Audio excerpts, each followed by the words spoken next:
Je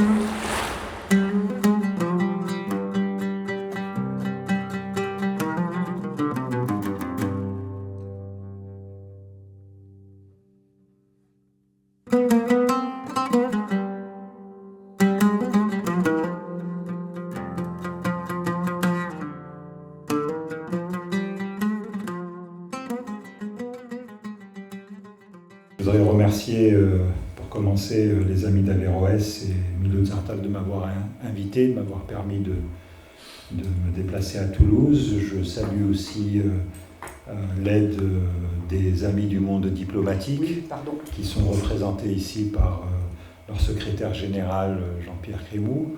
Les amis du monde diplo, c'est une association qui soutient le journal et qui organise ici et là des rencontres, des débats, et qui est très active à Toulouse. Et voilà. Et donc, bon, le sujet, effectivement, qui nous réunit, intervient dans un contexte absolument délétère, et on ne sait plus quoi dire, on ne sait plus quoi avancer comme argument face à cette dévastation que subissent les Gazaouis, les Palestiniens de Gaza. Chaque jour apporte son lot de nouvelles terrifiantes. On a des comptes rendus qui sortent de cette enclave, qui sont absolument horribles, y compris pour des gens qui ont suivi des conflits ailleurs, y compris dans la région. Je pense notamment à ce que la Syrie a subi, ce que le peuple syrien a subi après 2011. Et jusqu'à présent, je rappelle que très peu de confrères ont pu rentrer à Gaza parce que les autorités israéliennes refusent absolument de laisser la presse internationale rentrer sur place. Les témoignages que nous avons sont d'abord des témoignages de professionnels, notamment de la santé, des témoignages de volontaires, de gens qui sont allés offrir leurs services pour aider un tant soit peu les Gazaouis à faire face. Et je pense que lorsque les témoignages seront disponibles, lorsque une partie de la presse internationale pourra rentrer dans Gaza, nous allons avoir nous prendrons la mesure de l'horreur que subit la population civile gazaoui. Alors pour répondre à cette question, est-ce que la paix est impossible au Proche-Orient? C'est très difficile d'y répondre. En tous les cas, je vous propose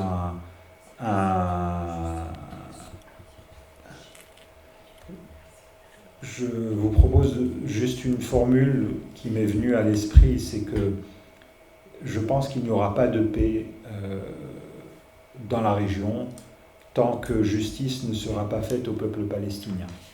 Pour moi, j'imagine que pour nombre d'entre vous, ça paraît une évidence, mais par les temps qui courent, c'est nécessaire de le dire et de le répéter. Vous aurez noté que j'ai dit tant que justice n'aura pas été faite au peuple palestinien.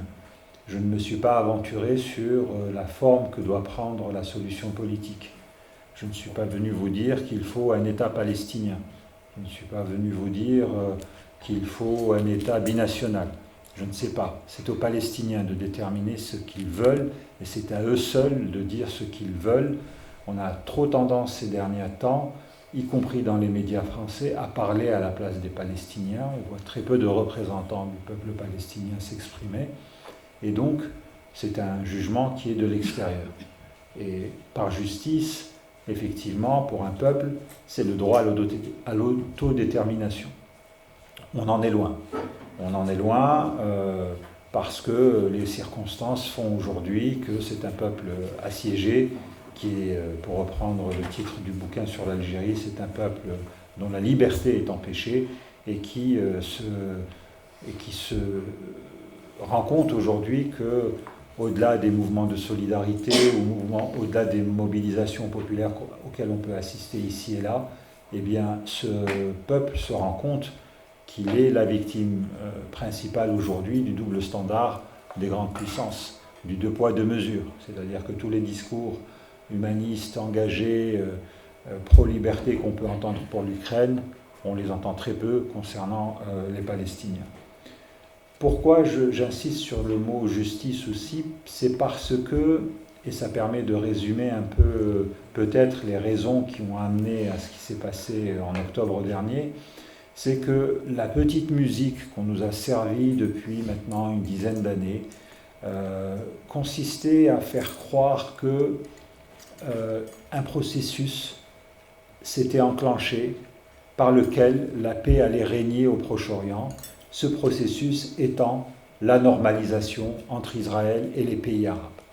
On nous a expliqué ici et là en nous disant, ma foi, le Maroc a signé un accord de reconnaissance avec Israël, les Émirats arabes unis se sont engagés dans la normalisation avec Israël, le Bahreïn, petit royaume minuscule, vassal de l'Arabie saoudite, s'est engagé dans la normalisation, et on nous promettait une normalisation encore plus forte, puisque visiblement des négociations avaient lieu entre les Israéliens et les Saoudiens pour aboutir à un accord de reconnaissance sous la houlette des États-Unis. Et cette reconnaissance, cette normalisation, c'est l'un des arguments numéro un qui est avancé par les autorités israéliennes, par les politiques et par ceux qui défendent la politique israélienne en France, pour expliquer que, ma foi, tout ça aurait tout réglé et que on était prêt à mettre de côté, à oublier les Palestiniens, puisque dès lors que le monde arabe, non pas dans sa totalité, mais dans quelques poids lourds, aurait signé l'accord de reconnaissance avec Israël, eh bien, il s'en était fini du problème palestinien, et les Palestiniens auraient trouvé des compensations, c'est un peu le plan de Trump, des compensations financières, certains auraient été encouragés à quitter le pays, à aller s'installer ailleurs, et donc l'affaire était close. On voit bien que ce genre de raisonnement est totalement, je dirais, limité, irréaliste, parce que tant que le peuple qui est principalement concerné ne trouve pas justice, il va continuer à se révolter. Et là, je ferai un parallèle, je l'évoquais tout à l'heure dans notre discussion, je ferai un parallèle avec ce qui s'est passé en Algérie dans les années 40, à la fin de la Seconde Guerre mondiale. L'année prochaine, en 2025, on va célébrer le 80e anniversaire des événements de Sétif, des massacres de Sétif. En 1945, le 8 mai 1945, au moment où l'Europe célébrait la victoire contre les nazis, les Algériens ont manifesté, sont suivis des violences perpétrées par l'autorité coloniale, les bilans variant de 15 000 à 30 000 morts. Et à l'époque, le général qui avait procédé à la pacification, puisque c'était ce terme-là, donc exécution collective, tir à l'artillerie lourde par la marine sur les hauts plateaux, etc., avait écrit aux autorités françaises de Paris, vous avez la paix pour 10 ans, si rien ne change, dans 10 ans, ça recommencera. 9 ans plus tard, la guerre d'Algérie commençait. Tout cela pour vous dire que ce qui s'est passé le 7 octobre, et que l'on est en droit et que l'on peut totalement condamner pour les méthodes qui ont été utilisées à l'encontre des populations civiles israéliennes, ce qui s'est passé le 7 octobre recommencera forcément dans les années qui viennent, dans une décennie, dans 2 décennies. Tant que les Palestiniens n'auront pas la sensation d'avoir justice faite pour eux, réparation par rapport à ce qu'ils ont subi au cours des 8 dernières décennies, eh bien la violence continuera, elle continuera à alimenter cette région malheureusement. C'est un état de fait. Croire que parce que les Saoudiens vont signer un accord de paix avec Israël, que tout cela va se régler, croire que les Saoudiens, les Émirats, le Maroc, l'Égypte, qui sait peut-être même d'autres pays du Maghreb demain, peuvent exercer un magistère moral, politique sur le peuple palestinien, c'est se tromper. C'est avoir une vision, je dirais, uniforme du monde arabe, c'est reprendre finalement, sans même s'en rendre compte, le raisonnement de l'extrême droite israélienne pour laquelle ces gens-là sont tous des Arabes. D'ailleurs, ils ne disent jamais Palestiniens. Remarquez bien qu'ils disent toujours les Arabes. Pourquoi ? Parce que pour eux, que les gens qui vivent à Gaza, soit à Gaza ou en Égypte, ou qu'on les envoie en Syrie ou qu'on les envoie au sud du Liban, c'est la même chose, c'est le monde arabe, c'est les Arabes. Et donc c'est une manière de nier l'identité nationale palestinienne qui existe. Il y a plusieurs procédés pour la nier, je ne parlerai pas, ou on pourra aborder cette question pendant les questions de l'appropriation culturelle, qui prend des dimensions absolument terribles concernant les Palestiniens. Mais en tous les cas, pas de paix sans justice. No justice, no peace. C'est l'argument célèbre, et il vaut pour les Palestiniens. Où en sommes-nous aujourd'hui ? Ça fait plusieurs mois sont passés. Comment analyser la situation ? Vous êtes aussi parfaitement au courant, vous suivez, tant bien que mal, nous suivons tant bien que mal les informations, puisque en France, il faut tout de même le dire, on est très mal lotis. On a des médias lourds, audiovisuels, qui sont au service de la propagande israélienne, qui ont totalement gommé les Palestiniens. On en parle peu, on n'en parle pas beaucoup. Quand on compare les images, ne serait-ce que des chaînes anglo-saxonnes qui parfois sont critiquables, mais en tous les cas qui tentent d'avoir une présence sur le terrain bien plus importante, on se rend compte de la différence de taille entre la couverture médiatique française et ce qui se fait en Occident, où les Palestiniens demeurent tout de même mis à l'index. Eh bien, au risque de vous étonner, je pense, et c'est d'ailleurs un sentiment qui visiblement traverse une partie de la société israélienne, c'est un échec. Aujourd'hui, Israël est en situation d'échec. Alors vous allez me dire, mais comment ça ? Ils ont dévasté Gaza, Gaza est détruite totalement. Comme Annie l'a dit, il faudra peut-être 2 décennies pour déblayer, je ne sais pas combien de temps pour reconstruire, mais qui va reconstruire, avec quel argent ? On a vu apparaître de nouveaux concepts avec cette guerre, le domicide, l'urbicide, destruction délibérée des villes et des cités. J'ouvre une parenthèse pour dire que ce qui a permis peut-être, à mon avis, aux Israéliens de faire ce qu'ils ont fait, ce qu'ils ont infligé aux Gazaouis, c'est de voir que ce que Assad a infligé à son peuple n'a pas provoqué de réaction de la communauté internationale, et que ce précédent a pesé lourd dans ce que nous vivons aujourd'hui. Je referme la parenthèse.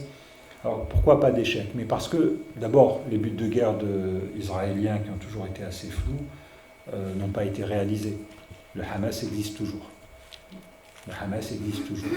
Sa direction existe toujours. Alors peut-être que demain, des dirigeants du Hamas vont être capturés, mais en tout cas pour le moment, après 8 mois de combat, après 8 mois de dévastation, de bombardement, le Hamas est toujours là. Or, l'une des intentions affichées par les Israéliens, ça a été de dire on y va pour détruire le Hamas. Soit dit en passant, on se demande comment on peut détruire un mouvement qui certes a eu recours à des méthodes terroristes, mais qui n'en est pas moins totalement irrigué dans la société gazaoui et même en Cisjordanie. Croire qu'on peut éradiquer ce genre de mouvement qui a des ramifications politiques, c'est se moquer du monde. Deuxième échec, les otages. L'opération militaire, en tous les cas, du moins de manière officielle, dans les intentions, c'était de libérer les otages. Or, plus le temps passe, plus ces otages, le sort de ces otages est funeste. Certains meurent sous les bombes, d'autres de leurs blessures. Et on sait aussi très bien qu'en réalité, la doctrine israélienne d'Ahia, qui est une doctrine qui a été forgée après la guerre au Liban, consiste justement à estimer que il est préférable que les prisonniers israéliens décèdent plutôt qu'ils demeurent aux mains de leurs ravisseurs, parce que le fait qu'ils demeurent entre les mains de leurs ravisseurs, c'est un problème politique sur le long terme, ça implique des négociations, des concessions. Et donc on voit bien, quand on voit les manifestations à Tel Aviv et à Jérusalem des familles d'otages, et la manière dont ces familles sont traitées par l'extrême droite et par une partie des forces de l'ordre, on voit bien que les otages ne sont pas en réalité la priorité des autorités israéliennes. Troisième échec, on voit mal quelle sera la solution politique qui se dégage. C'est bien de faire la guerre, Israël l'a menée à une supériorité militaire que personne ne conteste. C'est une supériorité militaire qui concerne le reste de la région, mais quid du lendemain ? Et chaque jour, on voit des solutions un peu fantaisistes qui sont avancées, et on se rend compte qu'en réalité, le gouvernement israélien est incapable de formuler la moindre offre, proposition, solution, perspective politique. Et je terminerai par le dernier échec qui, à mon sens, là aussi est très peu abordé. C'est que, contrairement à ce que voulait visiblement Netanyahou et son gouvernement, il n'y a pas eu de transfert de population. Au début de la guerre, on s'est rendu compte que l'un des objectifs possibles de l'action israélienne qui a poussé les populations à aller vers le sud et vers Rafah, c'était tout de même éventuellement de pousser une partie, si ce n'est la totalité, à se réfugier dans le Sinaï égyptien, qui aurait signifié un nouveau départ sans retour, un peu à la mesure de ce qui s'est passé en 1948, avec des gens qui ont fui leur maison devant l'avancée des combats, qui ont fui leur maison en ayant peur de ce que les Israéliens allaient faire ou commettre parce qu'ils avaient déjà commis des exactions auparavant. Et donc on sait qu'aujourd'hui, ces gens-là sont toujours des réfugiés.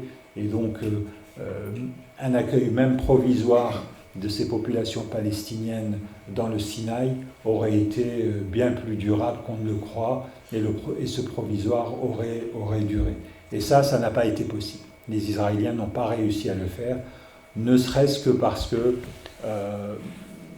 le gouvernement égyptien a tenu bon sur cette question et a refusé d'ouvrir la frontière. Ce qui a été présenté de manière insidieuse d'ailleurs et de manière très hypocrite comme étant un scandale par nombre de médias occidentaux qui disaient mais regardez les Égyptiens, en gros les Égyptiens sont des salopards, ils refusent d'ouvrir leurs frontières, ils refusent un geste humanitaire, mais bon, on sait très bien, et les Égyptiens les premiers, que s'ils avaient ouvert leurs frontières, jamais les réfugiés qui auraient franchi la frontière entre Gaza et l'Égypte, jamais ces réfugiés n'auraient eu le droit de revenir à Gaza. Ça paraît tellement clair, mais bon, la propagande, encore une fois, arrive à transformer une intention criminelle en intention vertueuse, mais ça a été un échec et ça ne s'est pas fait. Et donc aujourd'hui, on est en droit de se poser, on parle de paix, on est en droit de se poser la question suivante: est-ce que M. Netanyahou n'est pas décidé de manière, je dirais, personnelle, pour des raisons de politique intérieure, pour des raisons de survie politique, n'est-il pas décidé à entretenir un climat de guerre perpétuelle? Un climat de guerre perpétuelle, au moins, ou en tout cas de guerre durable, de guerre qui durerait aux prochaines élections américaines, jusqu'au mois de novembre prochain, voire jusqu'au mois de janvier, date effective de l'entrée en liste du nouveau président, de la prestation de serment, de manière à s'attribuer un totem d'immunité au cas où Donald Trump est élu. Alors, Netanyahou a très peu de problèmes avec Biden, on l'a bien vu. Biden fait semblant de temps en temps de monter le ton, mais il se dépêche de fournir les bombes qu'Israël réclame.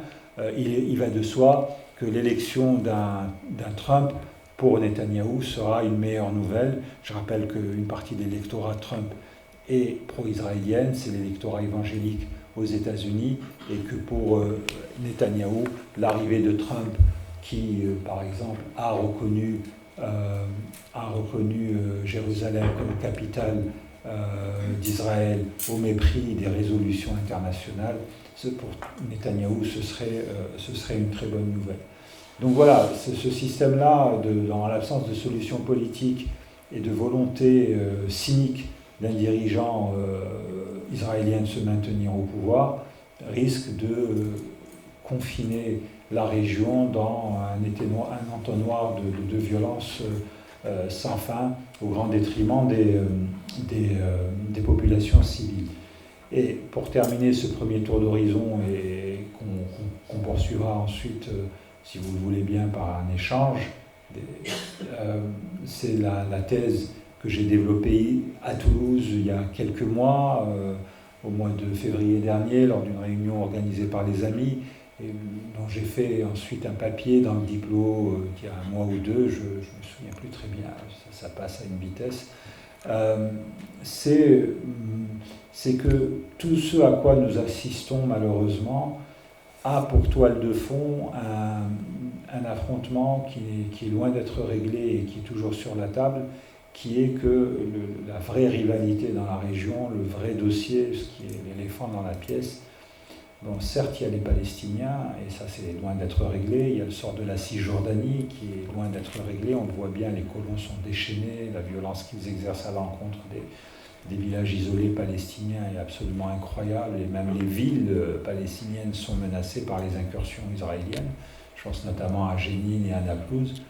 Eh bien, le grand dossier, c'est clairement quid de ce bras de fer entre Israël et l'Iran.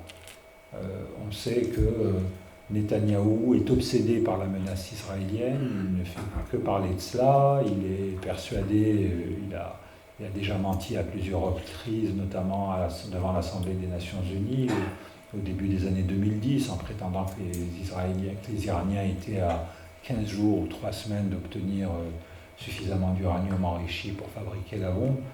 Et donc cette hypothèse d'un affrontement, en tout cas d'une action violente entre Israël et l'Iran, elle s'est concrétisée il n'y a pas très longtemps, avec cette espèce de triptyque de montée en tension, Israël qui bombarde un consulat iranien en Syrie, les Iraniens qui ripostent de manière, je dirais, mesurée, puisqu'ils ont bien pris soin d'avertir tout le monde que leur riposte allait commencer. Ils en sont presque donné les coordonnées des missiles qu'ils ont tirés contre les Israéliens, mais dont certains ont tout de même touché le sol israélien, une base militaire.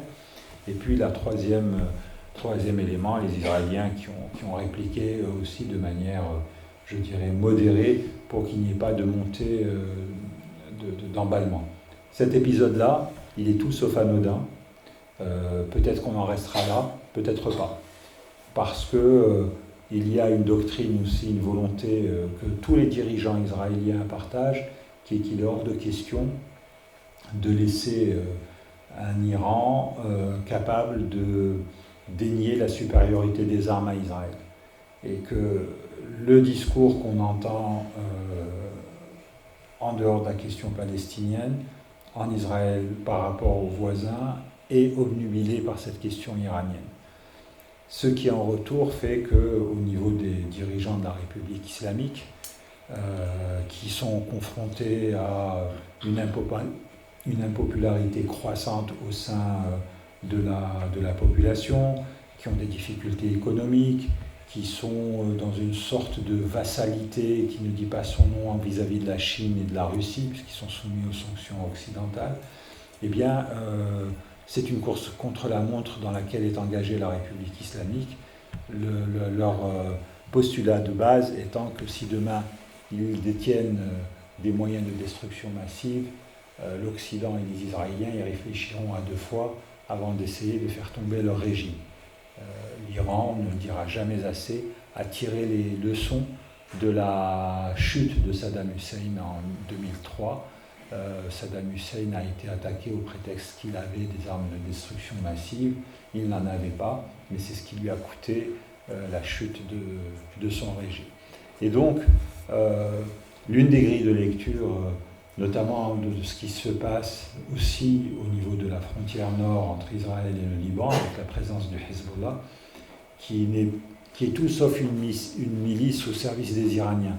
C'est une milice, certes, c'est un mouvement politique et armé qui a des liens très forts avec l'Iran, mais qui a aussi son agenda, notamment sur le plan national intérieur libanais. Mais cela demeure, il n'en demeure pas moins qu'il s'agit d'un acteur qu'on ne peut pas négliger dans le rapport de force entre Israéliens et Iraniens. Tout ça pour vous dire et pour conclure que, effectivement, la paix dépend grandement d'une justice faite aux Palestiniens, mais il n'y a pas que ça. il y a aussi cette question récurrente des relations, enfin en tout cas de la rivalité entre Israël et l'Iran. Rivalité qui perdurera même si le régime change, même si le régime iranien change. On croit toujours qu'il suffirait que la République des Mollahs s'effondre pour que les choses soient réglées. C'est faire fi et c'est, je dirais, négliger le nationalisme iranien et la volonté de puissance qu'on peut retrouver chez nombre des élites iraniennes, qu'elles soient ou non sympathisantes de la République islamique. Voilà ce que, en préambule, j'avais à dire. Et puis, je suis à votre disposition. Et peut-être que Nadine a des choses à rajouter de ce que je viens de dire.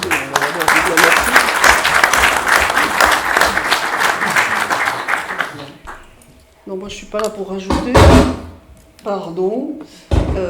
Juste dire deux mots, peut-être poser la première question et ensuite c'est à vous de jouer. D'abord, merci. Et je suis particulièrement reconnaissant d'avoir commencé par la question de le mot paix ne suffit pas, il faut lui ajouter le mot justice. Hein. Pas la paix à n'importe quel prix. On a vu ce que ça donnait. Il faut se rappeler que dans les années 80, la droite israélienne, le Likoud de l'époque, Begin, Shamir et compagnie, avait une théorie qui était la paix contre la paix avec les Palestiniens. Ça veut dire sans concession territoriale aucune de la part d'Israël, en l'occurrence ce que ça voulait dire. Donc la paix, brailler la paix, même dans le contexte actuel, ça ne suffit pas. Et je suis vraiment reconnaissant d'avoir commencé par dire le mot-clé c'est justice et c'est pas paix. Hein, parce que c'est pas. Voilà. Bon, la deuxième chose que je trouve très intéressante dans ce que tu as dit, je ne suis pas en train de dire c'est bien, c'est pas bien. Hein, après je poserai une question. C'est la question de centralité de la question palestinienne par rapport à normalisation avec les pays arabes. C'est-à-dire Israël, et tu l'as dit clairement, et je partage complètement ce point de vue, et je dis Israël, ça veut dire aussi bien des gouvernements de gauche que de droite, a toujours partagé l'idée que ce qui leur importait, c'était la normalisation avec les États arabes, avec les régimes arabes en place, et que la question palestinienne était un peu un empêcheur de tourner en rond dans cette affaire. Ouais. Donc ça, c'est une vieille histoire, c'est un serpent de mer, ça continue, il y a toujours ça derrière, et évidemment, le 7 octobre est venu casser les relations à venir, éventuelles entre eux, tu l'as bien dit, rappeler l'Arabie Saoudite et Israël dans le cadre des accords d'Abraham. Bon. La troisième chose que je voulais souligner, et là vient la question, je commence peut-être par la fin, mais tu as dit, il ne faut jamais oublier que le dossier central, c'est la question israélo-iranienne. Alors loin de moi l'idée de minimiser le bras de fer israélo-iranien, mais ça, c'est la position israélienne de dire ça. C'est-à-dire qu'Israël, effectivement, n'a que ce mot-là à la bouche, l'Iran, l'Iran, l'Iran. Je ne dis pas que ce n'est pas une réalité, je dis simplement que c'est aussi la perception et la politique que mène Israël, pour une raison simple que tu as rappelée. C'est d'abord pas de grande puissance alternative dans la région, mais surtout pas d'autres puissances nucléaires dans la région. Bon, ça, c'est évident.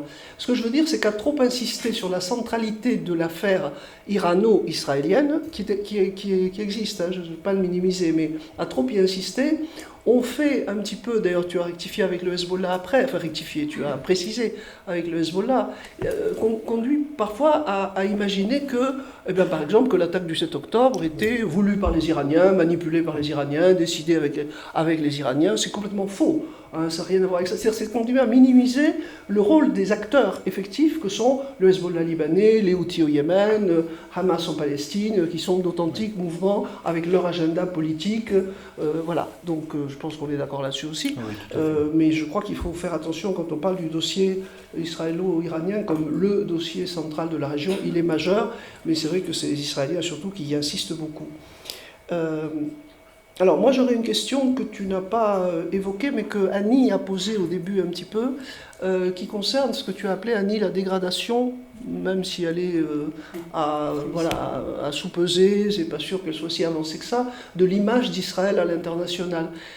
Parce qu'il y a quand même cette chose clé qu'on sait, c'est l'impunité absolue de l'État d'Israël depuis sa création, qui ne respecte aucune résolution de l'ONU, je ne nous apprends rien. Enfin, c'est une impunité unique au monde et absolument terrible. Et que donc, est-ce qu'on assiste aujourd'hui, et là je te pose la question, à ton avis, à une modification significative, comment, pourquoi, dans quelle mesure, de cette image d'Israël? Et j'ajoute surtout, est-ce que, et le régime israélien et la société israélienne, à ta connaissance, c'est une vraie question, je n'ai pas la réponse, est-ce que le régime et la société seraient tellement sensibles à cette dégradation d'image, ou est-ce qu'au fond, ce n'est pas leur problème principal? Non, c'est vrai que il est, intéressant de noter cette dégradation qui est réelle. En tous les cas, on le voit bien par les initiatives que prennent certains pays auprès de la Cour internationale de justice. Je pense notamment à ce qu'a fait l'Afrique du Sud, mais aussi les positions exprimées par des pays d'Amérique latine. Je pense notamment à la Colombie, la Colombie qui a longtemps été un pays dans l'orbite américain qu'on n'aurait pas imaginé un jour voir rappeler un ambassadeur, multiplier les critiques. Bien entendu, la position du Brésil, de Lula. Ce phénomène-là, je dirais, de critique, de dénonciation, de montée au créneau au niveau de l'ONU, il est intéressant aussi de noter qu'il intervient dans un contexte où on sentait venir cette émergence. Alors, on a eu tout un débat au niveau du monde diplomatique dans notre rédaction pour savoir si la formule était bonne ou pas, mais de ce qu'on appelle aujourd'hui le Sud global. Ces initiatives qui tendent à remettre en cause la mainmise occidentale, pour dire les choses clairement, américaine, sur les grandes institutions internationales, que ce soit le Fonds monétaire international, que ce soit la Banque mondiale, et donc l'émergence par exemple des BRICS, de cette union qui s'est élargie, qui a admis l'Arabie Saoudite, l'Argentine, enfin, Brésil, Russie, Inde, Chine.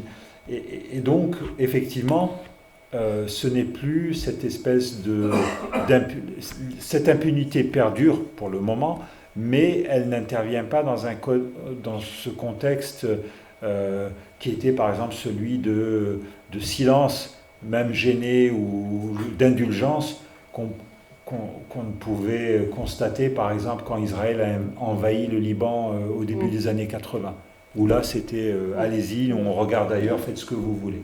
Aujourd'hui, il y a des consciences, et effectivement, ça c'est effectivement très important, et d'où l'importance des mobilisations, je dirais, des opinions publiques, la reconnaissance même symbolique de l'État de Palestine par des pays européens, elle est importante. Je veux dire, ce que vient de faire l'Espagne, ce que fait l'Irlande, ce que fait la Slovénie, la position de la Norvège, qui est tout de même pas un pays, la Norvège n'étant pas membre de l'Union européenne, mais qui est tout de même un pays riche, puissant, influent de par l'action de son fonds souverain, qui peut investir ici ou là, et qui peut donc peser sur les décisions des comités, enfin des conseils d'administration des grandes entreprises, c'est pas rien. Effectivement, c'est très important. On est dans un moment où il y a des recompositions. L'autre, à mon avis, point important qui est dans cette détérioration de l'image et de cette prise de conscience, c'est ce qui se passe aux États-Unis. Et y compris, donc je pense que au sein de la communauté juive américaine, avec une jeunesse qui dit « pas en notre nom ». Et ça, c'est pas négligeable. Dans le New York Times, il y a quelques semaines, quelqu'un écrivait que Biden est peut-être le dernier président démocrate à avoir été élu sans se soucier de la question palestinienne. Que ceux à venir vont devoir composer avec une jeunesse qui est entrée en politique à cause de ce qui vient de se passer et qui va être de plus en plus vigilante par rapport à la question palestinienne. Et pour Israël, c'est pas une bonne nouvelle, même si, toujours de manière cynique, Netanyahou considère que ce qui est plus important pour lui, c'est pas tant le soutien de la communauté juive américaine que le soutien des évangéliques américains qui tiennent aujourd'hui le parti républicain et qui font ou défont les élections. Il n'empêche, c'est quand même un point important. Mais ça permet aussi, pour revenir à ta question aussi, ça permet aux dirigeants d'extrême droite et à Netanyahou de développer ce discours de forteresse assiégée. C'est le monde entier est antisémite, tout le monde nous en veut, donc on va continuer, on peut s'en sortir nous-mêmes. Et tant parce qu'ils sentent tout de même que malgré tout ce à quoi on assiste, cette remise en cause, cette détestation, ces critiques qui se multiplient à l'encontre d'Israël, le garant, je dirais, de la pérennité d'Israël en termes de puissance militaire qui fait ce qu'elle a envie de faire, ça n'a pas été ébranlé. L'Amérique, puisque c'est d'elle dont il s'agit, continue d'acheminer des armes aux Israéliens, continue de les soutenir financièrement. Et il n'y a pas que l'Amérique, la France aussi, dans une hypocrisie totale, n'a pas décrété un embargo sur les armes à l'égard d'Israël. Et donc, tant qu'il y aura cette question-là qui sera posée, effectivement, l'image de marque va se dégrader, mais ça ne va pas empêcher les Israéliens de continuer à faire ce qu'ils font, parce qu'ils continueront d'être alimentés financièrement et en armes. Mais sur le long terme, c'est quelque chose qui est vraiment déterminant. C'est très important. Tout comme même si c'est un mouvement qui est diabolisé ici et là, tout comme le sont tous les mouvements de boycott qu'on peut voir apparaître, que ce soit BDS ou d'autres, qui sont aujourd'hui au cœur des sociétés. C'est d'ailleurs pour ça que la bataille médiatique, elle est importante, parce que, et ça les Israéliens l'ont bien compris, il ne s'agit pas aujourd'hui d'aller convaincre des gens qui soutiennent Israël de changer d'avis. C'est toujours très difficile, c'est une position binaire. La bataille, elle concerne, si je prends le cas de la France, des gens qui entendent parler de ce problème, savent qu'il y a un souci au Proche-Orient, savent qu'il y a les Palestiniens, les Israéliens, mais qui n'ont souvent aucune connaissance de cette question. Je suis frappé souvent dans les discussions, y compris avec des étudiants, avec des jeunes, mais aussi avec des gens qui n'ont pas soit une raison personnelle de s'intéresser à cette question, soit qui ne sont pas concernés du tout. Je suis encore frappé aujourd'hui, en 2024, par l'ignorance qui concerne cette question et qui nous oblige, nous tous, à commencer par les journalistes, ou qui devraient nous obliger à faire preuve de pédagogie et à rappeler de manière constante et permanente ce qu'est ce conflit, d'où il vient, qu'il y a des gens qui ne savent pas ce qu'est une colonie, il y a des gens qui pensent qu'il y a deux pays côte à côte qui se font la guerre, qui pensent que la Palestine est un pays constitué, qui n'ont aucune idée de ce qu'est la vie en Cisjordanie, qui n'ont aucune idée de ce que vit, le calvaire que vit un Palestinien qui vit à Ramallah et qui veut aller à 50 km à vol d'oiseau et qui mettra la journée, sinon plusieurs jours, à y arriver à cause des checkpoints, des fermetures, des bouclages, etc.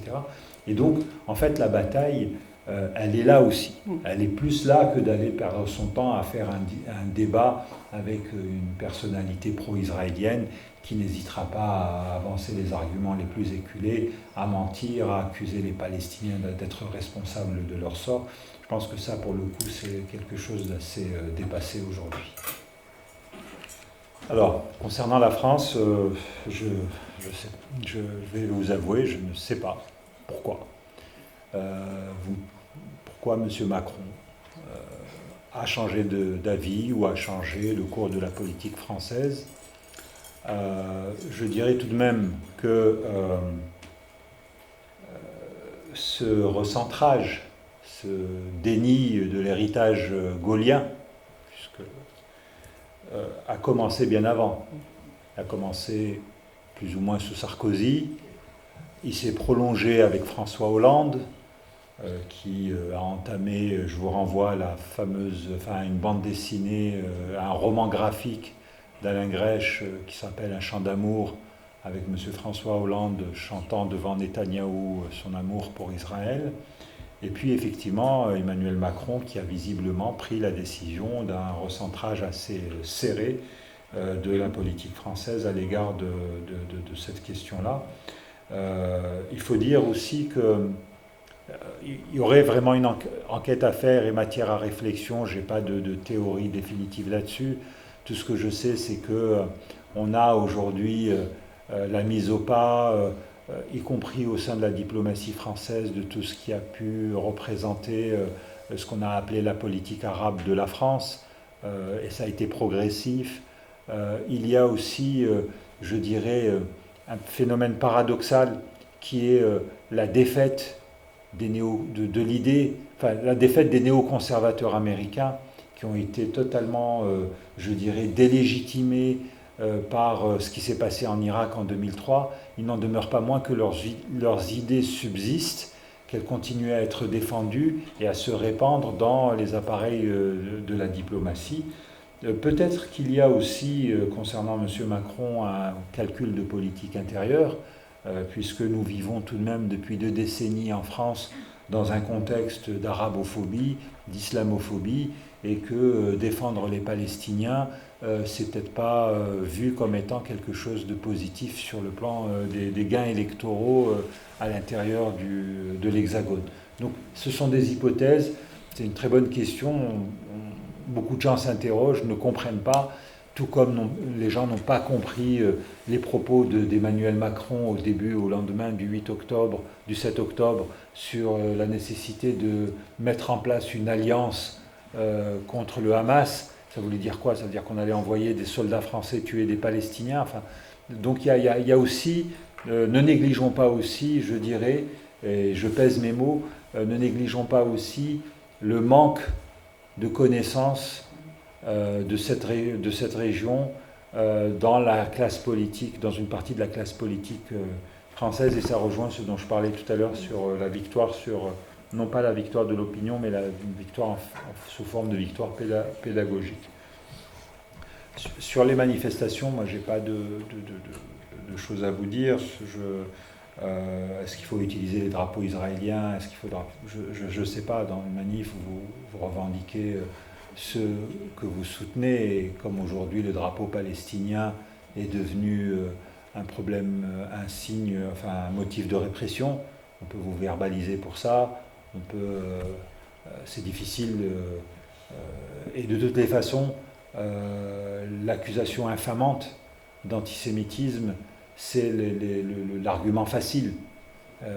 C'est utilisé à l'encan, à l'envi. Ça pose d'ailleurs un vrai problème, parce que c'est en train de totalement dénaturer ce mot. Ce mot va finir par ne plus rien dire, au grand bénéfice des vrais antisémites qui existent encore. Bien entendu qu'il y a des antisémites dans les rangs des gens qui manifestent pour la Palestine et pour qui l'occasion est trop bonne, mais ce n'est pas la majorité. Et on ne peut pas résumer le combat pour la Palestine à de l'antisémitisme, c'est pas possible. Tout comme on ne peut pas résumer l'antisionisme à de l'antisémitisme. Alors, le sionisme aujourd'hui, c'est l'annexion de la Cisjordanie, l'annexion rampante. Si on critique ça, ça veut dire quoi? Ça veut dire qu'on est à la fois pour le droit international et on est en même temps antisémite, c'est n'importe quoi. Donc il y a cette vigilance, ce besoin, encore une fois, je répète, de pédagogie, y compris auprès de jeunes qui n'ont peut-être pas tous les éléments, qui peuvent confondre, qui confondent entre juifs et israéliens. Il faut dire que la tâche pour eux n'est pas facile, parce que souvent les repères sont brouillés, puisqu'on a des organismes communautaires qui prétendent de refuser l'importation du conflit en France et qui se dépêchent de déclarer qu'ils sont là aussi pour défendre Israël. Donc il y a un mélange des genres qui pose problème. On n'accepte pas des jeunes maghrébins aujourd'hui, on les suspecte d'un manque de loyauté à la France. On ne peut pas avoir 2 discours vis-à-vis de la France, on ne peut pas avoir 2 discours sur cette question-là. Et sur le mandat anglais, c'est les Anglais qui ont laissé ce désordre, mais c'est tout de même l'ONU c'est par l'ONU, c'est passé par l'ONU, la reconnaissance d'Israël, etc. et tout. C'est à l'ONU de régler ça. Ce serait à l'ONU de régler ça. Je rappelle que, et Nadine l'a dit, il y a un nombre incalculable de résolutions des Nations Unies, y compris certaines, qui ont donc été votées au Conseil de sécurité, adoptées par le Conseil de sécurité, c'est-à-dire qu'il n'y a pas eu le veto américain qu'Israël ignore totalement. Donc il y a un vrai souci. Sur la gauche israélienne, les 2 questions se rejoignent. On ne va pas se mentir. La gauche israélienne, la gauche, celle qui jadis défendait un État unique ou un État binational, c'est la portion congrue. L'opinion publique israélienne, la société israélienne s'est énormément droitisé au cours des 2 ou 3 dernières décennies. On le voit bien, les résultats. Je voyais, fin mai, j'ai vu le premier papier dans la presse israélienne, c'est le premier papier depuis octobre dernier, qui avançait l'hypothèse d'une victoire de Netanyahou en cas de nouvelles législatives. C'est dire qu'effectivement, cette gauche israélienne qui existe, qu'il faut aider, qu'il faut soutenir, je pense notamment aux gens de Bethléem, qui va dans les territoires, qui soutient les Palestiniens, qui fournit des avocats, etc. Mais c'est un nombre infime de gens. C'est des gens qui sauvent l'honneur d'Israël, il faut le dire. C'est des gens courageux. Je pense notamment aussi à ceux qui refusent d'aller se battre à Gaza, les objecteurs de conscience. Mais ils ne sont qu'une infime partie de la population dans un pays qui s'est droitisé. Et dans un pays, ça, on a du mal à le voir en France, mais toutes les discussions que je peux avoir avec des confrères israéliens ou des gens qui sont allés en Israël, vous expliquent qu'en Israël, les gens se sont arrêtés au 7 octobre. Pour beaucoup. Dans les télés, c'est toujours le 7 octobre qui est là. Parce que le 7 octobre, on n'a pas fini d'analyser ses conséquences sur la société israélienne. Les conséquences pour les Gazaouis, on les connaît aujourd'hui. On voit ce que ça a donné, quelles ont été les représailles. Dans la société israélienne, ça a déclenché des choses visiblement assez importantes, avec un sentiment, je parlais tout à l'heure d'échec, j'aurais pu rajouter le 5e échec qui a été cette barrière de 1 milliard de dollars qui a été franchie en de nombreux points, l'idée qu'Israël était un sanctuaire pour les Israéliens et pour les Juifs du monde entier qui a été battue en brèche.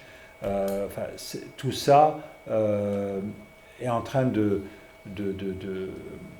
d'alimenter des interrogations, des questionnements sur, je dirais, la cohérence même de cette société, et avec l'émergence de plus en plus forte, vous avez raison de dire, il n'y a pas que l'extrême droite, mais aujourd'hui c'est un acteur fondamental dans le jeu politique.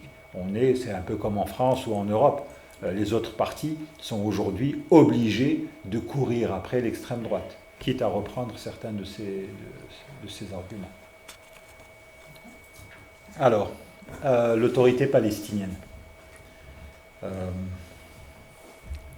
grand drame des Palestiniens, c'est ce qu'ils ont subi, c'est toutes les misères qu'on leur a infligées, la Nakba de 1948. Bon, on pourrait même commencer plus tôt, et je parle sous le contrôle d'une historienne distinguée. Je me demande si la révolte arabe n'a pas eu des conséquences terribles pour les Palestiniens, donc dans les années 30, qui a été réprimée par les Anglais et qui les a finalement rendus démunis au moment de vérité, quand il a fallu affronter les troupes. Tu veux que je réponde là-dessus, mais rapidement, parce que c'est pas moi là qui ai une question. Oh, il ne faut pas que je touche ce truc, pardon. Oui, c'est une évidence. La révolte 37-39, là, était absolument déterminante. Elle a été sauvagement réprimée par les Anglais, il faut le dire, avec l'aide de mouvements sionistes aussi, entre autres. Elle était divisée à l'intérieur, factionnalisée, elle n'était pas tout ce qu'on voudra, mais enfin, Elie Sambar parle de guerre d'indépendance manquée pour les Palestiniens, et je pense on peut voir ça comme ça. Donc c'est une révolte majeure qui a complètement décapité le mouvement national palestinien de la période mandataire, et qui fait que les Palestiniens étaient absents en 1947. Je veux dire, les élites palestiniennes capables éventuellement de prendre des décisions, d'encadrer une population, une société, étaient quasiment absentes, il faudrait nuancer évidemment, en 1947-1948 au moment décisif. Donc c'est déterminant, oui. Oui. Et donc ce drame originel, même si ensuite les efforts des grands noms palestiniens, que ce soit Arafat, mais ceux qui l'ont entouré au sein de l'OLP, ont donné une cohérence à un mouvement, lui ont permis de faire exister le mouvement national palestinien. Pour dire les choses telles qu'elles sont, l'autorité palestinienne n'est qu'un vague ersatz de représentation politique qui, d'une certaine manière, a sa responsabilité dans la situation actuelle. C'est un peu le point délicat de tous ceux qui sont favorables ou sympathisants de la cause palestinienne. L'autorité palestinienne a manqué à ses devoirs, a manqué à je dirais, à ses engagements en se délitant, en sombrant dans le jeu d'appareil. Alors bon, il faut dire que l'affrontement avec le Hamas n'a pas arrangé les choses, mais bon, dire que par exemple l'autorité palestinienne a fini par ne devenir qu'une espèce de supplétif de l'armée israélienne pour le contrôle d'une partie de la Cisjordanie, c'est pas trop exagéré. Donc le drame des Palestiniens est là aussi, c'est que une partie de leur mouvement politique a été soit assassinée, soit c'est déjà en prison. Je crois qu'il y a un film demain sur Balroti qui mérite d'être vu, et le problème est là. Et puis il y a aussi, il faut aujourd'hui avoir le courage d'interroger et de regarder en face ce qu'ont été les accords d'Oslo, ou peut-être ou certainement même, on est nombreux à s'être fourvoyés, à s'être menti, parce que ces accords d'Oslo, à quoi ils ont servi finalement? Ils ont servi à donner l'illusion de l'existence future d'un État palestinien, comme l'a dit monsieur, sur une surface très réduite. Le Diplo avait publié une carte il y a quelques années, c'était au début des années 2000, d'un archipel.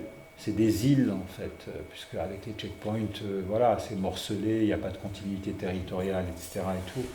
Et pendant ce temps-là, le vrai avantage, le vrai fait tangible, concret, c'est l'explosion de la colonisation. Entre le nombre de colons au début des années 90 et le nombre de colons aujourd'hui, c'est une commune. Et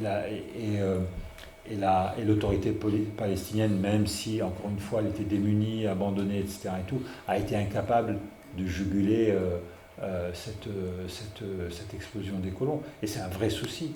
Parce que, certes, monsieur a raison de dire pourquoi il y aurait deux États, mais bon, il y a du pragmatisme, peut-être que c'est ça la solution, j'en sais rien.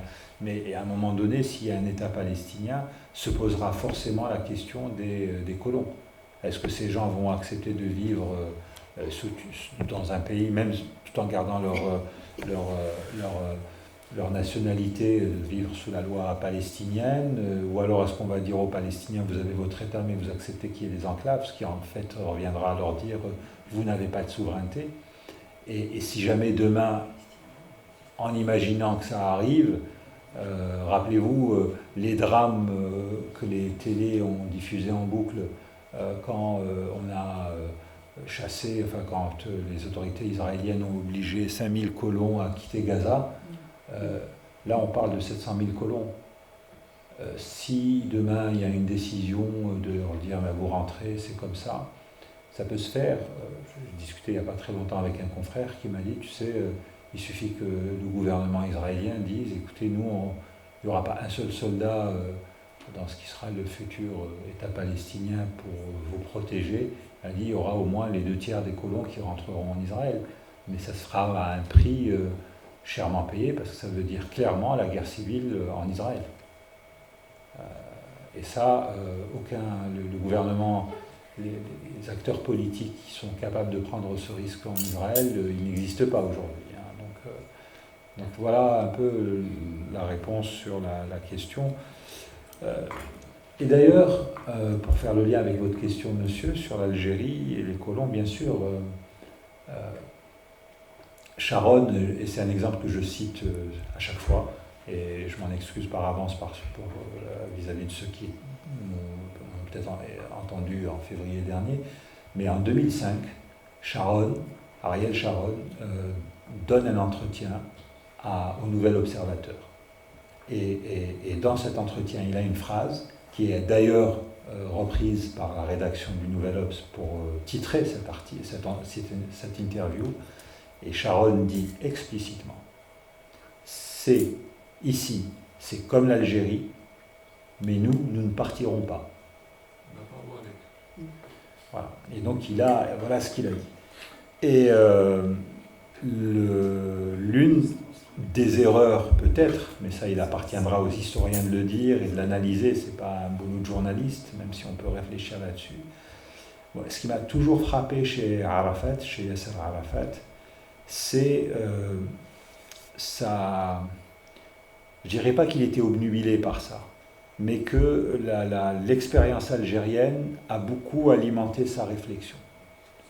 Et que peut-être l'une de ses erreurs a été de croire que le scénario qui s'est déroulé en Algérie, avec le départ massif des Pieds Noirs, il faut le dire, ça s'est passé comme ça, qui n'était pas prévu au départ, hein, mais il se trouve que les 900 000 à 1 million sont partis dans leur majorité. Je pense qu'il a dû croire que peut-être que les colons israéliens seraient obligés, finiraient un jour de partir.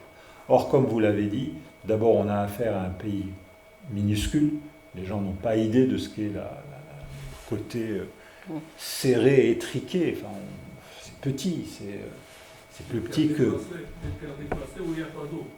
Il n'y a pas d'eau, il y a beaucoup enfin, il y a un problème d'urbanisme, etc. et tout, et donc c'est un tout autre problème et qui aurait peut-être mérité d'autres. D'ailleurs, Edouard Saïd, pour ne citer que lui, était très réticent, pour ne pas dire hostile, aux accords d'Oslo. Il a vite compris. Il a dit, mais c'est... Et Darwish aussi. Mahmoud Darwish aussi. Ils ont vite compris. Ils ont dit, c'est de la foutaise. On est en train de se faire avoir. On est en train de se faire avoir. Et bon. Et sur les médias, pour répondre à votre question, je ne le crois pas. Je ne le crois pas. Parce qu'on a déjà des choses et on ne les voit pas. On a déjà... Tout à l'heure, monsieur, vous posiez une question, on parlait d'Israël, vous aussi, monsieur, vous aviez évoqué ça. Je rends hommage au travail de certains confrères israéliens, je pense à Haaretz, je pense à Plus 972, qui était un journal composé à la fois de Palestiniens et d'Israéliens, qui est celui qui, par exemple, c'est ce journal qui a sorti ce scoop sur l'utilisation de l'intelligence artificielle par l'armée israélienne pour planifier les bombardements. C'est ce journal qui a sorti une enquête sur l'usage de la torture dans une prison militaire israélienne. Bon, ces informations, elles sont là, elles sont publiées par la presse israélienne, c'est-à-dire que le public israélien y a accès, mais c'est silence total. Pourquoi ? Parce que une partie des médias, et je pense notamment aux chaînes d'information continues, exercent une espèce de censure qui ne dit pas son nom, qui consiste à présenter les Palestiniens, fussent-ils des victimes, comme étant les responsables de cette situation qu'il faut combattre au nom des intérêts de l'Occident, etc., etc. Donc moi je ne crois pas. Vraiment, je n'attends rien de ces médias-là, bien au contraire. Bien. Bon, je vous avouerai que sur la question nucléaire, je n'ai pas de réponse concrète ni de compétences. Ce qui est réel, par contre, c'est l'importance des liens économiques franco-israéliens. On voit bien que la coopération commerciale, technologique est importante, que beaucoup d'intérêts économiques français sont présents en Israël, et parfois même dans les colonies, d'où le fait que certaines marques soient désignées au boycott. Donc ça peut compter, ça compte énormément.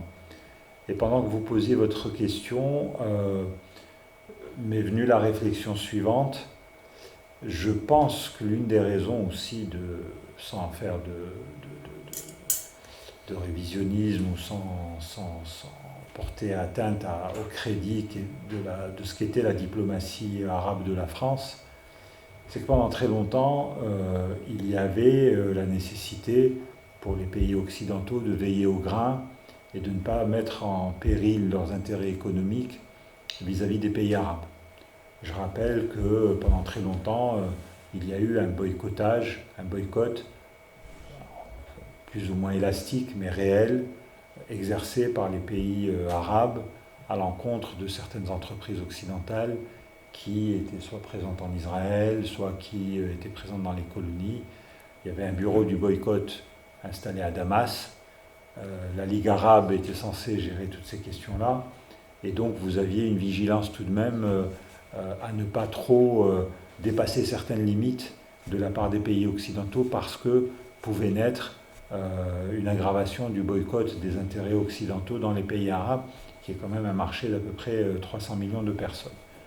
Dès lors qu'on est dans la normalisation, dès lors que vous avez aujourd'hui des entreprises israéliennes qui ont pignon sur rue dans les malls commerciaux de Dubaï, ou qui s'installent au Maroc, ou qui commercent avec Bahreïn, donc avec l'Arabie Saoudite par le biais de Bahreïn, il est certain que c'est une barrière qui tombe, et donc qui n'exige plus la même vigilance de la part des Occidentaux, puisque le monde arabe, de ce côté-là, pour dire les choses de manière brutale, s'est couché. Et dans ce que nous vivons aujourd'hui, certes, c'est une tragédie, il y a plusieurs responsables, mais encore une fois, les pays arabes qui se sont dépêchés de normaliser avec Israël et qui sont allés à l'encontre même de ce qu'était leur doctrine, parce qu'officiellement, jusqu'au 6 octobre 2023, la position des pays arabes, c'était, jusqu'aux accords d'Abraham, pardon, la position des pays arabes telle que dictée par la Ligue et le plan du roi d'Arabie Saoudite, ce qu'on a appelé le plan Abdallah, c'était la paix contre la restitution des terres. C'était pas la paix contre la paix, c'était la paix contre la restitution des terres. Puis ces gens-là se sont dépêchés de normaliser pour différentes raisons. Ils ont laissé tomber cette question de la restitution des terres. Donc, du coup, l'Occident, aujourd'hui, se rend bien compte que l'équation a changé. L'équation a changé. Et c'est, selon moi, en partie, une des raisons qui explique le 7 octobre. C'est-à-dire qu'on était dans une situation où vous aviez un Netanyahou qui, 3 semaines avant à l'ONU, expliquait que l'affaire était terminée et que, en gros, les accords d'Abraham allaient engloutir tout le reste, attirer tout le reste des pays arabes récalcitrants. Donc, il y a peut-être cette lecture politique, géopolitique côté français, qui est qu'aujourd'hui, il n'y a pas de représailles commerciales et économiques exercées par de potentiels clients si vous faites des affaires avec les Israéliens. Alors peut-être que ça va changer avec cette prise de conscience et les destructions de Gaza, mais en tous les cas, aujourd'hui, on en est là. C'est très important. Monsieur, moi, j'ai rien à redire de ce que vous avez dit. Je suis tout à fait d'accord. Je voudrais citer un témoignage d'un confrère israélien qui a fait, comme tous ses concitoyens, son service militaire. Il est plus âgé que moi, et il a fait son service dans les années militaire dans les années 70, et il m'a raconté que dans son unité qui était déployée à Gaza, l'une de leurs missions était de sécuriser et de veiller à ce que rien n'arrive au Cheikh Yassine, qui, comme chacun le sait, fut l'un des fondateurs du Hamas. De manière plus générale, je pourrais juste dire que finalement, ça a été exact. Israël n'a fait que imiter les dictateurs arabes.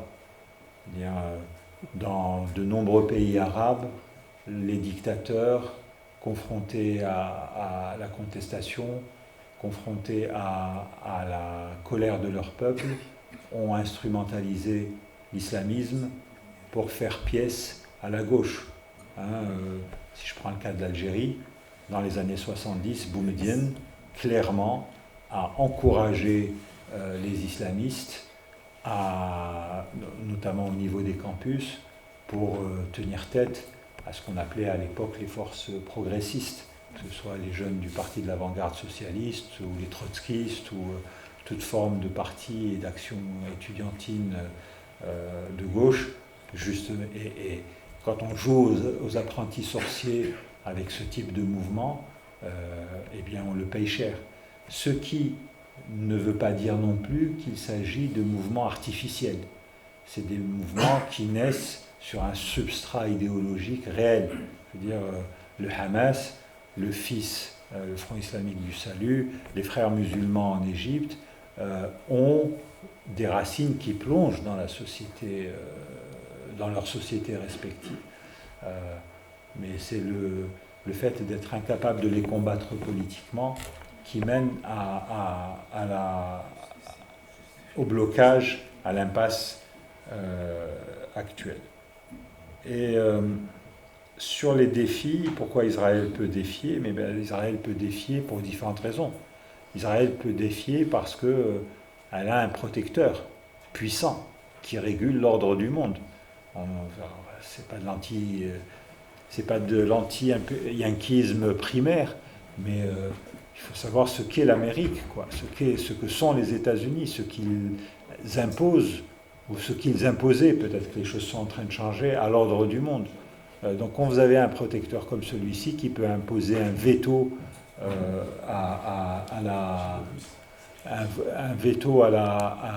au Conseil de sécurité, qui vous ouvre une ligne budgétaire ouverte, d'ailleurs ça ne lui pose aucun problème puisque c'est dans sa propre monnaie. Les États-Unis peuvent dépenser autant qu'ils veulent puisqu'ils s'endettent dans leur propre monnaie. Donc quand ils ont besoin de se rembourser, ils créent de la monnaie. Donc, c'est ce que De Gaulle appelait le privilège américain, le privilège du dollar. Et puis, il y a aussi, il faut regarder les choses en face, il y a aussi le poids du passé. Il y a le poids du passé, la responsabilité des pays d'Europe dans le génocide des Juifs, dans la destruction des Juifs d'Europe. Ça peut vous conditionner. La position allemande est d'ailleurs assez intéressante à regarder sur ce plan-là. C'est comment ça s'explique. Ça s'explique, le fait qu'en Allemagne, il y ait une espèce de refus de condamner ce que fait Israël, ça va très loin, puisqu'on interdit à des Palestiniens de rentrer en Allemagne pour venir témoigner, etc. Et tout. Mais ne négligeons pas tout de même ce qu'a été cette période-là. Prenons-la en compte, y compris dans les discussions politiques. Est-ce que je peux poser une question? Oui. S'il n'y en a pas d'autres dans la salle pour l'instant. S'il y en a une, Oui. madame. Après, je la poserai. C'est qui? C'est moi. Bonsoir, merci de votre exposé, monsieur. En fait, j'aimerais mieux comprendre l'origine du problème par rapport à la force, la protection qu'apportent les États-Unis à Israël et qui expliquerait en fait le fait que voilà, elle peut tout se permettre et depuis plusieurs dizaines d'années maintenant. Vous parliez des évangélistes tout à l'heure. Est-ce que si c'est le cas, en quoi les évangélistes ont un problème avec la création d'un territoire palestinien? Et si précédemment il n'y avait pas d'autres forces américaines qui justifiaient des élections, puis a priori ensuite la protection à Israël. Nadine? Oui, une dernière question comme ça qui me vient aussi. Le terme qu'on a beaucoup entendu en France, je pense qu'il ne vous a pas échappé, c'est le terme génocide. Je voudrais savoir ce que vous en pensez. Et l'avant-dernier courrier international disait, enfin c'était un journaliste brésilien, il me semble, il y avait un numéro sur le conflit israélo-palestinien qui disait que la population israélienne, contrairement au début du conflit en octobre, qui soutenait Netanyahou, au contraire, aujourd'hui, à plus de 70%, pensait que la guerre était, était un échec, quoi, allait être un échec. Oui, je pose ma question. Oui, c'était dans la continuité de questions qui t'ont été posées sur les évolutions de la politique française donc en faveur d'Israël. Est-ce que tu ne penses pas qu'il faudrait faire la part de moi ce que j'ai tendance à appeler le grand basculement des années 2000, c'est-à-dire l'irruption du djihadisme sur la scène internationale qui permet d'amalgamer de manière éhontée des mouvements comme Daesh avec des mouvements comme Hamas ou Hezbollah qui n'ont absolument rien à voir entre eux, et de manipuler ce mot terrible qui a été prononcé plusieurs fois, qui est le mot terrorisme, qui permet tout et n'importe quoi. Est-ce qu'il n'y a pas une nouvelle lecture des relations internationales au prisme, malheureusement, de cette fichue guerre des civilisations, oui, qui joue un rôle tout à fait clé dans les évolutions des politiques européennes aussi à l'égard de la question israélo-palestinienne. Voilà. Oui, alors j'ai oublié de répondre aussi à la question sur la répartition des forces politiques Hamas et...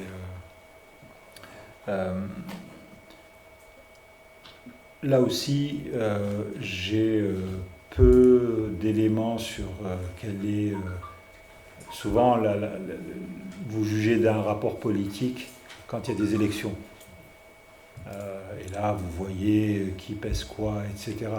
Si vous ne faites pas ça, vous dépendez, si ça n'arrive pas, vous dépendez des sondages. Il y en a quelques-uns qui ont été conduits qui étaient conduits avant le 7 octobre à Gaza et en Cisjordanie, et qui montraient que, par exemple, une certaine forme de dynamique croissante du Hamas en Cisjordanie, par rapport à peut-être une lassitude vis-à-vis de l'autorité palestinienne. Et l'inverse étant vrai à Gaza, vous aviez une partie de la population qui n'en pouvait plus de la férule du Hamas, mais qui n'était pas pour autant décidée à prendre des armes pour chasser le Hamas, contrairement à ce qu'on a pu entendre ici et là. Par contre, ce dont je peux vous parler, qui est quelque chose de concret, d'expérimenté sur le terrain, c'est un désenchantement réel de la jeunesse palestinienne à l'égard de la question politique. Et ça, c'est avant ce qu'on vient de vivre.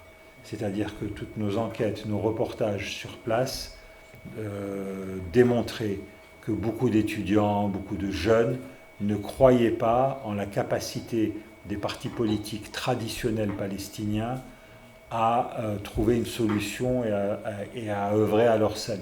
Il y avait une forme de désenchantement. Et donc il y avait la recherche, un peu comme on a pu assister ailleurs dans le monde avec le mouvement des indignés, avec de nouvelles formes de militantisme. Je ne dis pas que c'était une jeunesse qui n'avait pas envie de s'engager, mais qui n'avait pas du tout envie de s'engager dans le cadre politique habituel, que ce soit auprès du Hamas, du FPLP, du FDPLP. Donc on sentait ce genre de choses assez importantes, avec un engagement au sein de la société civique assez marqué, assez important. Et d'ailleurs, ce n'est pas un hasard si Israël a systématiquement ciblé ce genre de mouvement, en essayant de les tuer dans l'œuf, voyant en ces mouvements peut-être les germes d'un renouveau politique palestinien. Beaucoup de ces jeunes-là ont été arrêtés, emprisonnés, libérés, réemprisonnés, parfois tués. Et donc vous avez cette dynamique-là qui était existante. Aujourd'hui, je ne sais pas comment elle va évoluer, mais en tout cas, elle a toujours existé jusqu'à ces dernières années. Et puis, parce que quelqu'un l'a dit, et là où il y a de l'occupation, il y a de la résistance, une volonté aussi, chez certains jeunes, de recréer une dynamique de résistance armée, mais en dehors des groupes habituels. Et donc ça s'est surtout vu, notamment en Cisjordanie, et dans des villes comme Naplouse et Jénine, par exemple.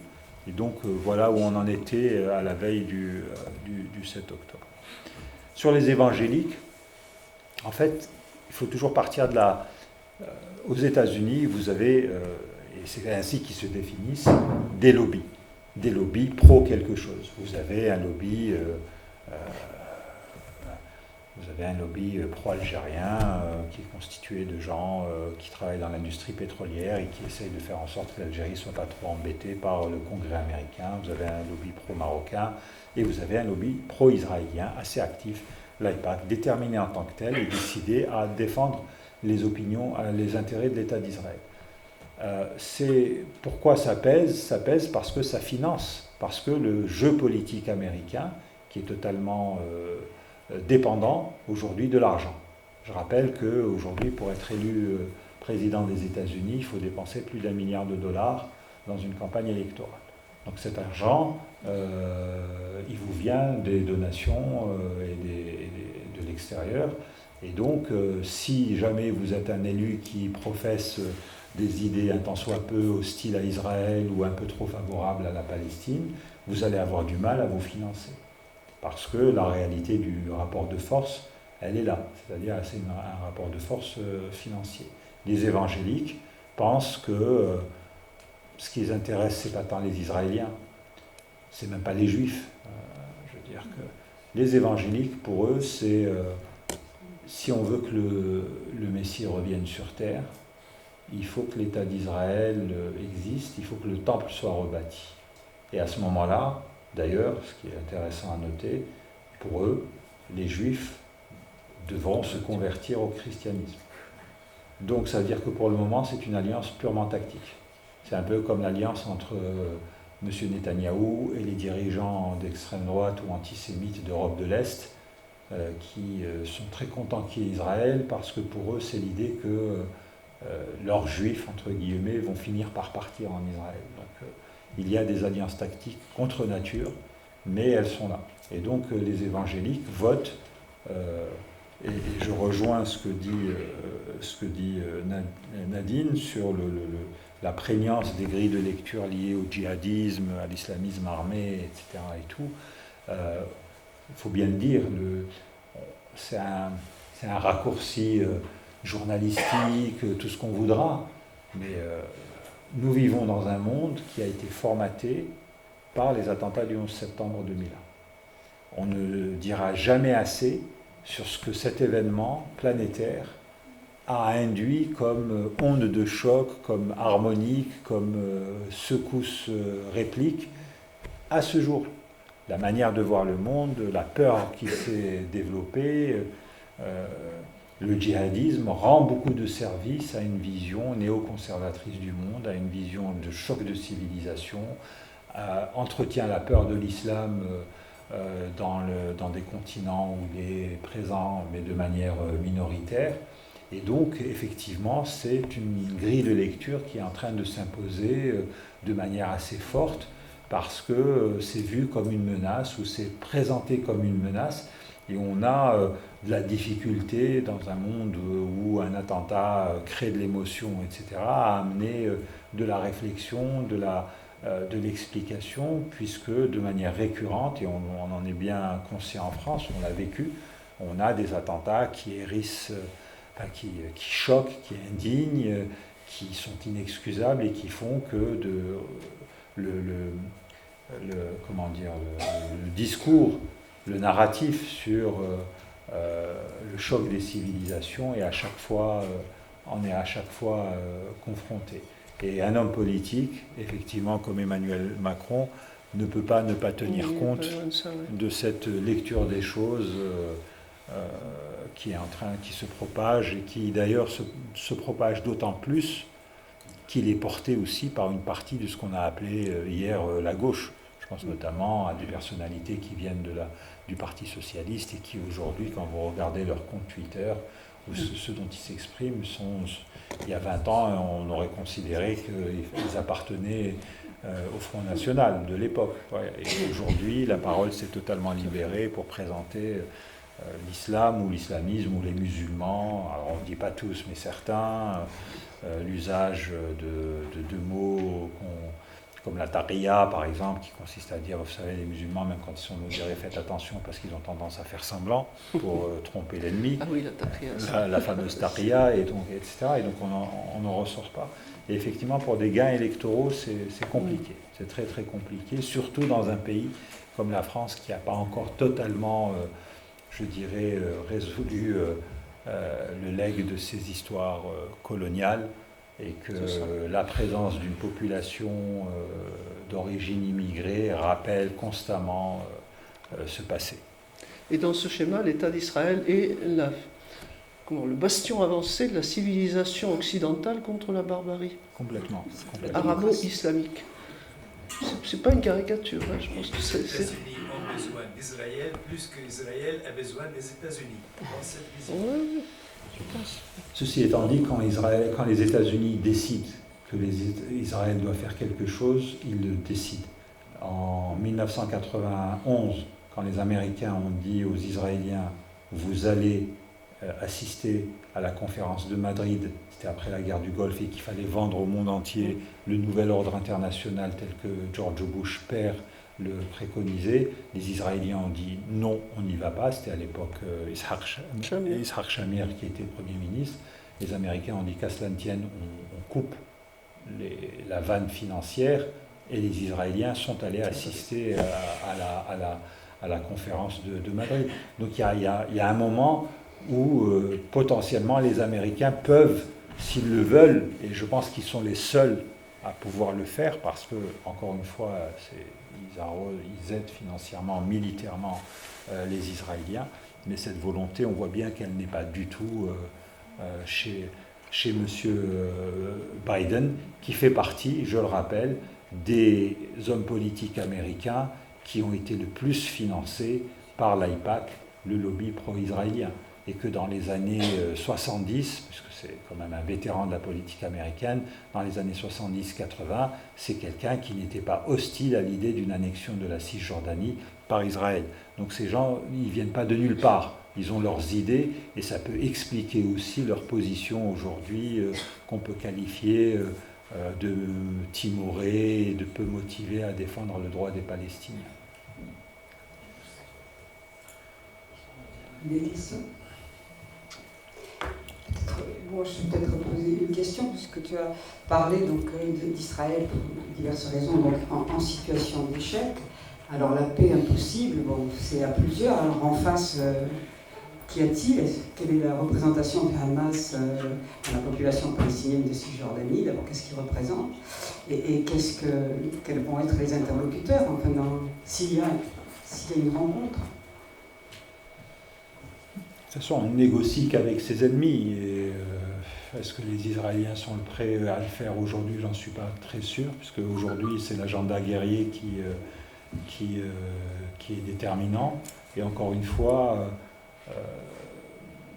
il y a le jeu politique intérieur israélien, c'est-à-dire que Netanyahou sait que s'il fait la moindre concession aux Palestiniens ou à ceux qui lui demandent de le faire, son gouvernement tombe, parce qu'il va perdre l'appui des allumés, des fous furieux qui le soutiennent.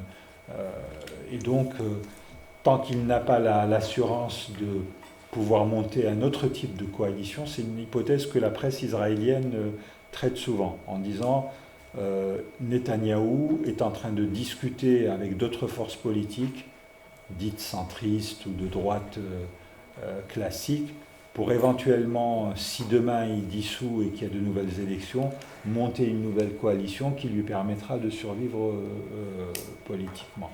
Mais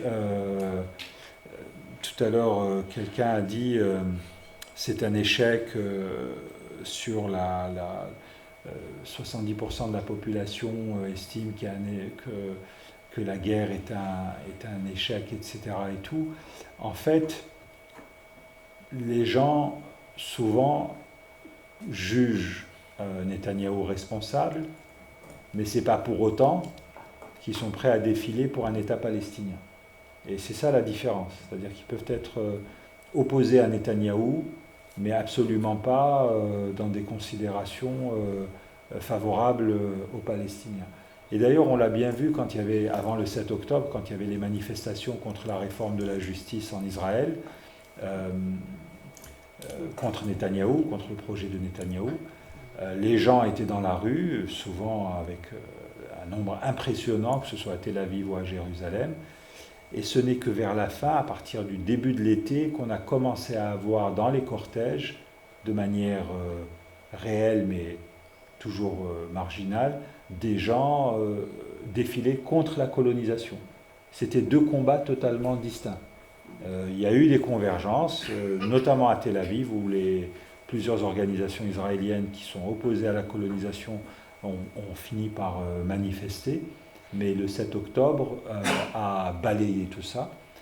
Et d'ailleurs, le fait que le 7 octobre a balayé tout ça, vous avez des gens de la gauche israélienne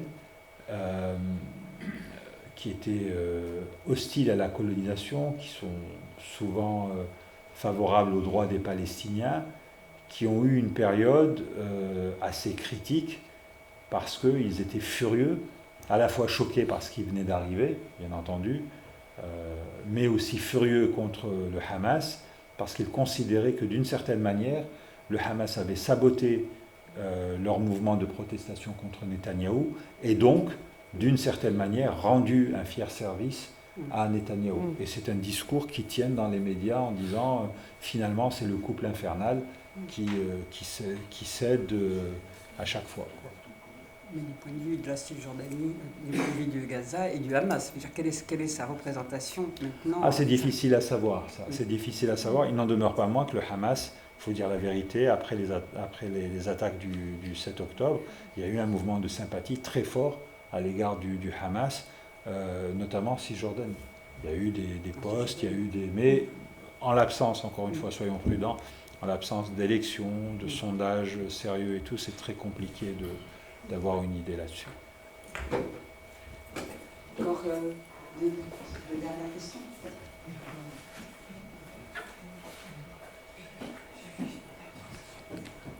Oui.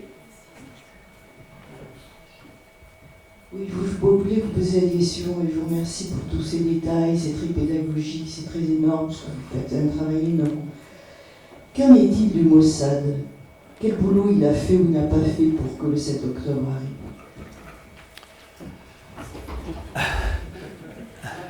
Alors, je ne suis pas un spécialiste des services de sécurité israéliens, mais je pense que le Mossad est plutôt un organisme qui agit à l'extérieur des frontières d'Israël et que l'organisme mis en cause pour le 7 septembre, c'est le Shin Bet, c'est la sécurité intérieure. Et effectivement, il y a beaucoup de critiques en Israël sur la faillite. Encore une fois, une barrière qui a coûté, je crois, l'équivalent de 5 milliards de shekels. Si je ne dis pas de bêtises, c'est l'équivalent d'$1 milliard. Et qui n'a servi à rien puisqu'elle a été percée en plusieurs endroits et que les gens ont pu attaquer, on connaît. Et donc, l'une des tactiques aussi de Netanyahou, c'est de faire en sorte, cette guerre qui dure, fait en sorte empêche la constitution d'une commission d'enquête. Jusqu'à présent, il n'y a pas de commission d'enquête. Et une commission d'enquête, Israël a quand même la tradition et l'habitude d'avoir des commissions d'enquête. Il y en a une après 1973, quand les Égyptiens ont percé la ligne de défense israélienne dans le Sinaï. Il y en a une après les Sabra et Shatila. Il y a des moments où une espèce d'état de droit fonctionne plus ou moins avec des enquêtes parlementaires. Là, pour le moment, les responsabilités, et plus le temps passe, et plus l'émotion prend la part des choses et dilue finalement, d'une certaine manière, le ressenti par rapport à ces événements-là. Il y en aura très certainement une, peut-être. Mais par contre, pour conclure par rapport à votre question, on a appris récemment, il y a quelques jours, et c'est encore une fois la presse israélienne qui a sorti ça, que le Mossad avait fait pression sur l'ancienne procureure de la Cour internationale de justice pour l'empêcher, elle a été menacée pour l'empêcher d'ouvrir des poursuites contre des dirigeants israéliens. Ce qui vient, alors les poursuites ne sont pas encore ouvertes puisque le procureur Khan a demandé qu'elle le soit. Les juges vont devoir décider, c'est une affaire, ça peut durer plusieurs semaines, voire plusieurs mois. Mais si jamais ces juges-là, il est rare que le procureur général soit désavoué par les juges, là pour le coup c'est quelque chose de tangible. Ça veut dire que Netanyahou, son ministre de la Défense, si je me souviens bien, seront sujets à une arrestation s'ils quittent le territoire et s'ils se rendent dans l'un des pays qui reconnaît la jurisprudence de la Cour. C'est tout sauf anecdotique. Et ça, et d'ailleurs, pour en parler encore des États-Unis, qu'ont fait les parlementaires américains qui pensent, parce qu'un parlementaire américain, ça pense d'abord à sa réélection, ils se sont dépêchés de voter des sanctions contre le personnel de la Cour, pour bien montrer qu'ils se désolidarisaient. C'est un peu la vision américaine du droit international qui est encore une fois mise en avant. Bien, mais je crois qu'on va conclure là. On remercie la